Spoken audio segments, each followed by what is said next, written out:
cylindre tournant. Il y en a qui veulent qu'on fasse un récap? Ah oui, je veux bien.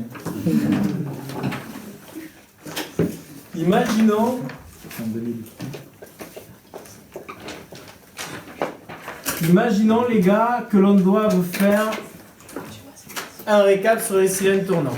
Comment on s'y prendrait? Un individu qui, la dernière fois que c'est tombé déjà, on l'a noté, c'était en 2003. L'individu a de loin et de près des mauvaises acuités visuelles. Il était très formant. Qu'est-ce qu'on fait? Nous, on fait une SMA. On vous dit que l'on réalise une méthode du brouillard. Soit on vous donne des tableaux, soit on ne vous donne pas de tableaux. Et à partir du moment où vous arrivez à la SMA, SMA égale, je dis n'importe quoi, moins 6 dioptries. Mais sauf que l'acuité visuelle avec cette SMA, c'est 3 dixièmes. Pourquoi? Parce que 3 dixièmes, ça compte astigmatisme de 3 dioptries, ça tombe juste. On fait le test. Alors, déjà, l'individu arrive à la SMA. Ce qui sous-entend que sur notre brouillon, dans la situation optométrique, il se retrouve avec un astigmatisme de 3 dioptries. Avec cette valeur de moins 6 dioptries. Qu'est-ce qu'on fait? Le principe du cylindre tournant, c'est de créer une tâche de diffusion parce qu'on va positionner le sujet en situation d'astigmatisme myopique simple. Créer une tâche de diffusion. Et une association de cylindres. Pourquoi? Parce qu'on va introduire le cylindre estimé. Donc, première question qu'on peut vous poser déjà dans un premier temps, c'est quel est le principe du test des cylindres tournants? C'est bien entendu d'introduire une tâche de diffusion par la situation d'astigmatisme myopique simple, ainsi qu'une association de cylindres entre la compensation portée et la compensation et son œil, son amétropie.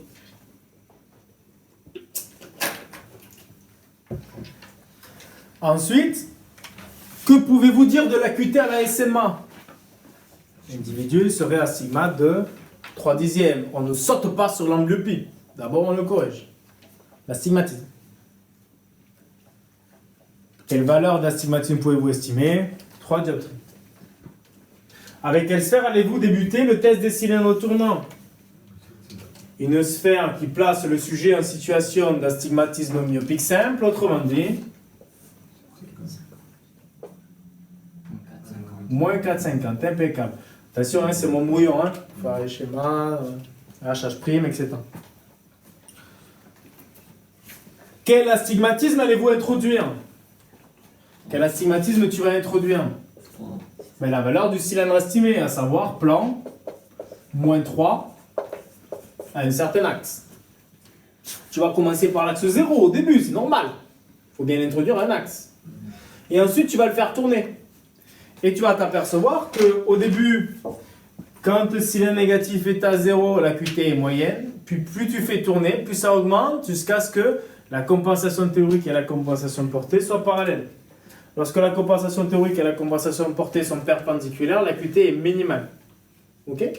Imaginons que l'individu ait une compensation en moins 4,50, compensation théorique. Compensation théorique, je te fais un exemple. Moins 4,50, moins 3 à l'axe 20 degrés. Je te fais vraiment la complète. Ok? Toi, tu vas chercher à justifier les différences d'acuité visuelle.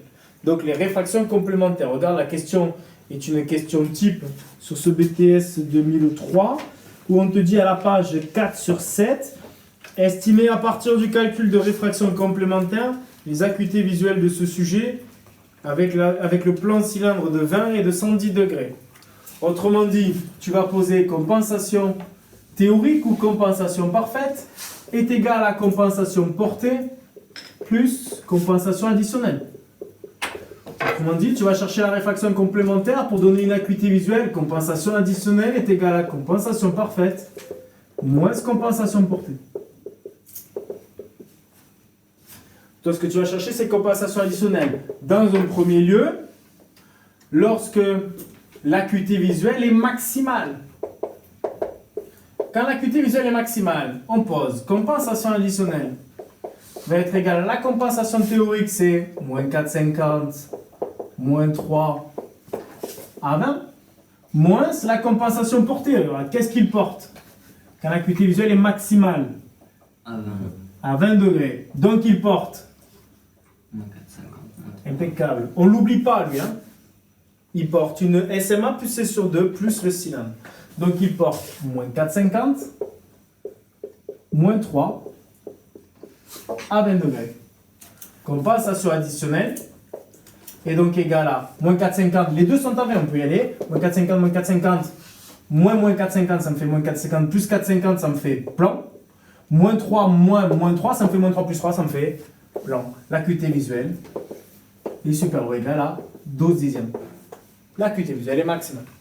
Lorsque tu te retrouves avec un contraxe, donc avec l'acuité visuelle minimale, la compensation additionnelle va être égale à moins 4,50, la compensation parfaite, moins 3 à 20 degrés, moins la compensation portée maintenant dans le contraxe, moins 4,50, SMA plus C sur 2, moins 3 à 110 degrés, puisque tu es dans le contraxe. La compensation additionnelle sera donc de, il faut que je fasse une transposition de une des deux, je décide de faire la transpo de la deuxième, donc sur la première je recopie, moins 4,50, moins 3 à 20, moins 7,50, plus 3 à 20, compensation additionnelle est égale à moins 4,50, moins 4,50, ça te fait du plus 3, moins 3, ça te fait du moins 6 à l'axe 20 degrés. Pour me faciliter l'interprétation, je fais la transposition, moins 3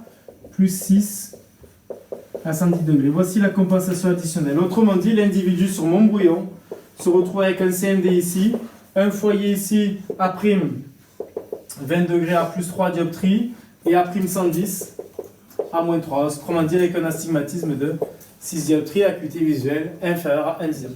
Minimal. En fait, on peut que nous faire calculer ça, on n'aura pas de schéma de tâches de diffusion. On n'aura pas de schéma de tâches de diffusion. On peut très bien avoir un schéma de tâches de diffusion tant que vous n'avez pas introduit votre astigmatisme. Ouais. On peut très bien. C'est possible. Chose qui, moi, me paraît plus intéressante.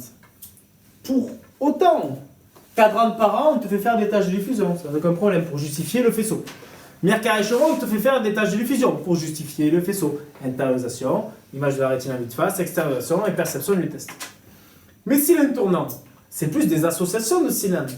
Quand elles sont maximales ou quand elles sont minimales. Autrement dit, si je te fais la version la plus complète qu'il puisse tomber, je pense, une petite imagination, pourquoi on ne commencerait pas même avant? On retient, compensation additionnelle est égale à compensation théorique moins compensation portée. Au départ, quand tu arrives sur ta tête de réfracteur, réellement, tu introduis du cylindre négatif de moins 3, la valeur du cylindre estimée, avec la SMA plus C sur 2, mais au départ, ton cylindre, il est à 0 degré. C'est bon? Ce qui sous-entend qu'au tout début, je note ça n'importe comment, je mets début de cylindre tournant, début de méthode, on va noter. En début de méthode, tu te retrouverais avec du compensation additionnelle, serait égal à la compensation théorique, moins 4,50, moins 3 à 20, moins 4,50, moins 3 à 0. Voici une méthode graphique. Autrement dit, normalement, tu devrais trouver une acuité maximale, une acuité minimale, une acuité intermédiaire. Est-ce que c'est dans l'ordre du jour? Je ne sais pas. Je sais pas. J'en sais rien. 2003, la dernière fois que les cylindres tournants sont tombés.